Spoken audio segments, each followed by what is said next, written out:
Well, which question have you been asked most today?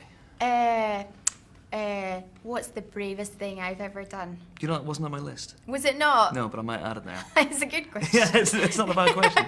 It's not a bad question. And of course, you're back in Scotland now, but you're stuck inside a hotel room. Yeah. They're going to let you out? You're going to get a chance I to don't walk know. around? They let me out onto the roof the other night, which was nice, but it started raining. All right. Do you get a chance to get back at all? Very much. Yeah, a little bit. It's good actually. This year there's been more visits, so I'll be back at the end of the month again. Yeah. Now I've got two nieces who, you know, are quite young, and they would probably kill at that age certainly to be a Disney princess. Now I know Merida is different. She's not really your classic Disney princess, Yes. but is that something you felt when you were growing up? That, you know. Do you know, the only Disney princess I was really aware of was Snow White, Mm-hmm. and but I never wanted to be Snow White. I mean, I didn't want to be one of the dwarfs either, but it sort of didn't occur to me. But weirdly, through talking about Merida in the film, I've realised that Calamity Jane, I know she's not a princess or Disney, but that was my thing growing up, and I watched it too much and too often, okay.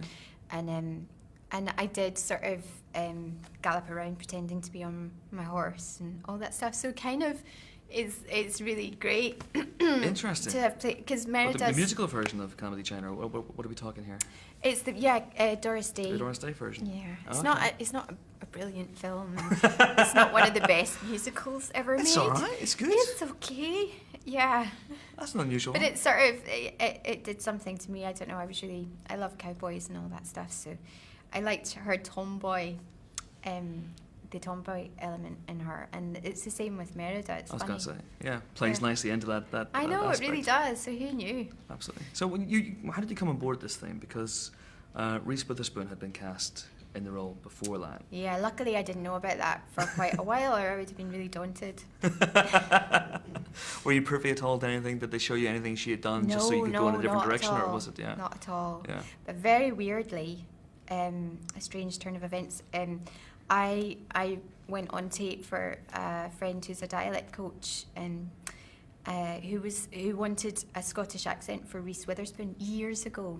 Okay. And so I went on tape just chatting for her, and for years I was waiting for this Scottish Reese Witherspoon film to come out. I didn't know what it was going to be, and then I ended up, you know, I started doing Brave, and it was only when I found out that Reese had been doing it before, I suddenly was like, oh, that was the thing. So all along they had you under their noses. Well, yeah, they didn't know about it, but yeah, I've been involved for a very long time. I don't have much time, Kelly, so I'll ask you one last thing, big one. What's the bravest thing you've ever done? Oh, you're. Might as well go for it. Well, I think the bravest thing I've ever done was get myself along to the open casting for Train Spotting. And it really did take a lot. I didn't think I was going to walk through the doors. Yeah. It got to that point, and I still was not sure, but yeah. And then every job I've had since then has been the same deal. Yeah. So it's you have to be a little bit brave to do this for a living.